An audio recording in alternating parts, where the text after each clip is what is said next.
చంద్రబాబు నాయుడు గారు ఇచ్చిన హామీలని గుర్తు చేసుకునే సందర్భంగా ఆయన ఇచ్చిన హామీల గురించి ఒకసారి మాట్లాడితే, ఆయన అన్ని మోసపూరిత హామీలు ఇచ్చి అవి నెరవేర్చకపోగా ఎవరైనా దాని గురించి అడిగితే వారి మీద దాడులు చేయడము, కేసులు పెట్టడం జరుగుతూ ఉంది.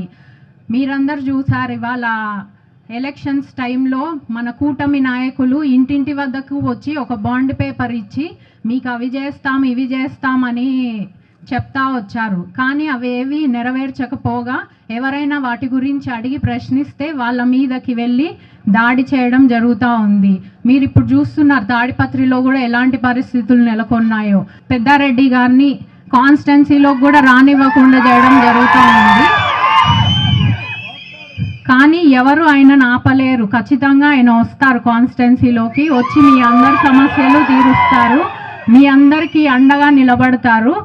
మాజీ ఎమ్మెల్యే పెద్దారెడ్డి గారు ఖచ్చితంగా వచ్చి మీకు అందరికీ తోడు నిల్చొని మీకు ధైర్యాన్ని ఇస్తూ ఆయన మీకోసం పోరాడి ముందుకు నడిపిస్తారని కోరుకుంటున్నాను.